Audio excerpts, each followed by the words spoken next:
नमस्कार मंडळी, मी प्राजक्ता तुम्हा सर्वांचं खूप खूप स्वागत करते आहे आणखी एका नवीन व्हिडिओमध्ये।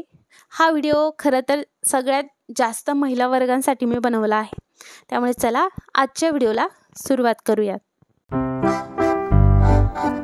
आजच्या व्हिडिओमध्ये मी खूप सारे टॉपिक कव्हर करणार आहे। सगळ्यात पहिला म्हणजे की तुम्ही तुमचा गॅस कसा स्वच्छ करावा, तुमचा गॅसचं क्लीनिंग किंवा तुमचं किचनचं क्लीनिंग तुम्ही कसं केलं पाहिजे। रोजचं क्लीनिंग म्हणत आहे मी, डीप क्लीनिंग नाही, ते कसं केलं पाहिजे। त्याचबरोबर आज मी माझ्या स्वतःचं जे काही किचन क्लीनिंग रुटीन असतं डेलीचं, तो एक व्लॉग किंवा व्हिडिओ असं काही म्हणू शकता तुम्ही, तो तुमच्यासोबत आज शेअर करणार आहे। त्यामुळे स्टेप बाय स्टेप मी तुम्हाला सगळ्या टिप्स सांगणार आहे। तुम्ही हा व्हिडिओ शेवटपर्यंत नक्की बघा आणि तुमच्या मित्रपरिवारासोबत नक्की शेअर करा। तसाही माझा स्वयंपाक होतो तर बऱ्यापैकी बाकीच्या जणांचं जेवण झालेलं असतं, फक्त माझं बाकी असतं, मी काम झाल्यानंतर करते। त्यामुळे जी उरलेली भाजी आहे ती मी प्लेटमध्ये काढून ठेवते, म्हणजे कसं लगे हातच भांडे तर घासायचेच आहेत, त्यामुळे भांड्यासोबतच आता जे काही उरलेले मोठे भांडे आहेत तेही घासले गेले पाहिजे, म्हणून मी प्लेटमध्ये काढून ठेवत असते।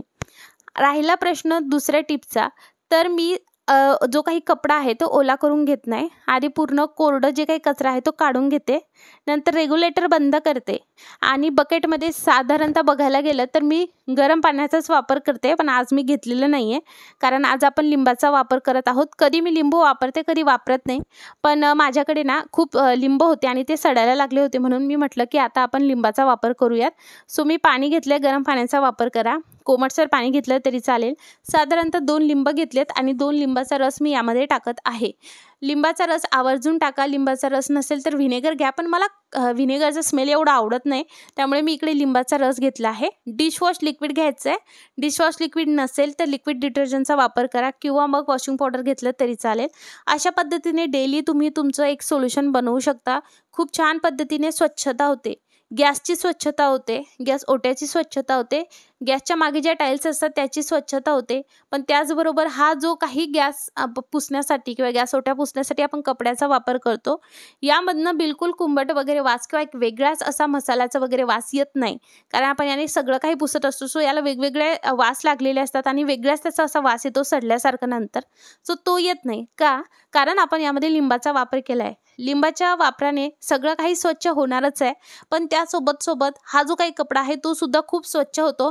आणि रोज जर तुम्ही लिंब अर्धा एक लिंब जरी त्या सोल्युशनमध्ये टाकलं, त्या पाण्यामध्ये टाकलं, तर बिलकुल स्मेल येत नाही आणि एक्स्ट्रा तुम्हाला असं काही किचन नॅपकिन अगदी एकदम स्वच्छ असं धुवायची गरज पडत नाही, गरम पाण्यातून तुम्ही काढला तर लगेच क्लीन निघतो। त्यानंतर मी गॅस ओट्यामध्ये काही पाणी वगैरे टाकत नाही, तर मी हा स्वच्छ 2 ते 3 वेळेस पुसून घेत असते, म्हणजे जेणेकरून यावरचा जो काही चिकटपणा आहे तो लिंबाच्या साह्याने पूर्ण निघून जातो, किंवा मग काही फोडणी दिलेली असेल तर त्याचे जर शिंतोडे उडले असेल तर ते खूप छान पद्धतीने स्वच्छ होतात। राहिला प्रश्न मागच्या टाईल्सचा, तर तो सुद्धा डेली क्लीन करते मी, एक टाईम सकाळीच करते, शक्यतो रात्री करत नाही, कारण काय होतं आपण जेव्हा फोडणी देतो तर त्यावरती शिंतोडे उडलेलेच असतात, सो ते शिंतोडे जे आहे पुसणं गरजेचं आहे, नाहीतर मग ती चिकट थर जमा होतो, सो तो सुद्धा मी डेली करत असते। आता जर तुमचा किचन ओटा हा फार घाण झालेला असेल, मग अशा वेळेस तुम्ही काय करू शकता, हे डायरेक्टली हे जे सोल्युशन आपण बनवलं याने एखादा ब्रश घेऊन किंवा एखादी जुनी घासणी घेऊन तुम्ही डायरेक्टली घासू शकता, पण मी हा किचन ओटा सुद्धा काही डेली धुत नाही, कारण डेली मी 2 टाईम तर पुसतच असते, सो त्यामुळे मी हा जो आहे डायरेक्टली पुसून घेतलेला आहे। आता बघा, किचन ओटा पुसणं म्हणजे वरवर पुसणं का, तर असं नसतं, त्याचे जे काही कानेकोपरे आहेत तेही पुसता गेले पाहिजेत, नाहीतर तिथे अगदी असा काळपट थर आणि तो मग चिकट होत जातो आणि आपलेच कष्ट वाढतात, कारण मग तो चिकट थर निघण्यासाठी आपल्यालाच खूप कष्ट घ्यावे लागतात, बरोबर। मग काय करायचं की कधीही तुमचा गॅस ओटा साफ करायचा, टाईल्स साफ करायचा आणि गॅसची शेगडी साफ करायची, आणि मी असं काय नाही की रोजच हे काही स्टँड असतं ते स्वच्छ करते, मी कधी पुसून सुद्धा घेते, पण आज त्यावरती थोडंसं सांडलं होतं म्हणून मी घासून घेतलेले आहेत। आणि मग नंतर हा पूर्ण स्वच्छ झाल्यानंतर मग माझी पुढची स्टेप असते ती म्हणजे बाकीची क्लिनिंग। बाकीच्या क्लिनिंगमध्ये येतं जे काही उरलेले भांडे आहेत ते स्वच्छ घासणं, म्हणजे काय होतं की भांडे घासणं झाले की आपल्याला आपलं बेसिन हे व्यवस्थितरित्या साफ केलं जातं। आता बऱ्याचशा जणी हेच रुटीन फॉलो करत असतील, पण बऱ्याचदा काय होतं की जो काही बेसिनच्या अवतीभोवतीचा भाग आहे तिथे कंटिन्यू पाणी जर साचत राहिलं तर तिथे पांढरट असे डाग तयार होतात। तर माझं सांगण्याचा उद्देश त्याच्यामागे हा आहे की जर तुम्ही अशा पद्धतीने स्वच्छता केली आणि लगेच जर भांडे घासून घेतले आणि लगेच हातोहात जर तुम्ही हे बाकीचं बेसिन म्हणा किंवा त्याच्या आजूबाजूचा जो काही टाईल्स वगैरे आहे ते जर स्वच्छ केलं आणि तिथलं पाणी मेनली म्हणजे काढलं तर तिथे पांढरट डाग होत नाही. आता बऱ्याचदा मी स्टीलचे भांडेच आता जास्त करून वापरते, तर मी पितांबरीचा वापर नक्की करते, हाताखाली नक्की ठेवते. बऱ्याचदा कधी भांडं जे आहे ते जास्त करपलं जातं, सो अशा वेळेस मी पितांबरीचा वापर नक्की करते. आता अशाच पद्धतीने माझं डेली रुटीन असतं.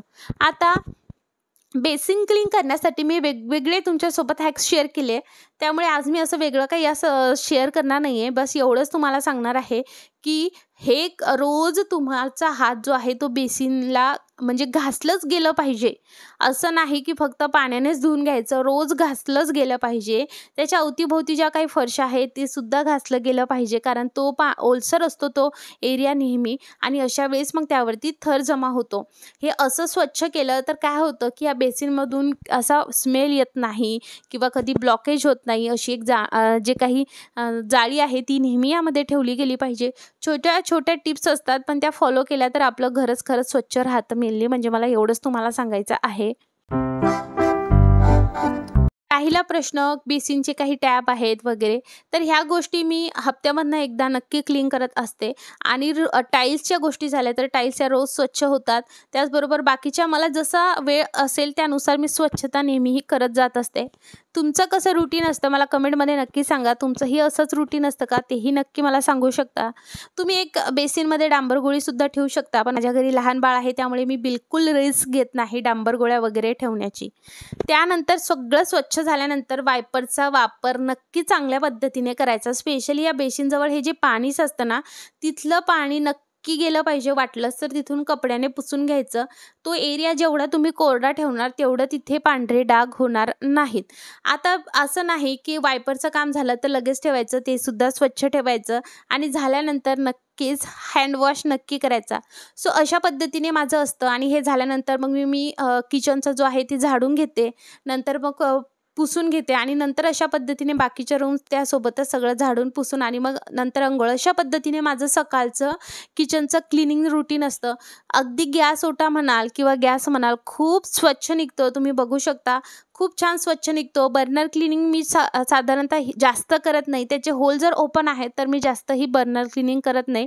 जेव्हाही करते मी तुमच्यासोबत व्हिडिओ शेअर करते, वेगवेगळ्या टिप्स तुमच्यासोबत शेअर करते. हा व्हिडिओ तुम्हाला थोडाही आवडला असेल तुमच्या मित्रपरिवारासोबत नक्की शेअर करा. फेसबुकवर हा व्हिडिओ बघत असाल नक्की लाईक करा, फॉलो करा, बेल आयकॉन नक्की ऑल करा. आणि सगळ्यात महत्त्वाचं सांगू का, तुमचाही गॅस अशाच पद्धतीने तुम्ही लिंबाचा आणि डिशवॉश लिक्विडचा वापर करून नक्की स्वच्छ करून बघा. खूप छान स्वच्छ निघतो. हा व्हिडिओ बघितल्याबद्दल तुम्हा सर्वांचे खूप खूप आभार मंडळी.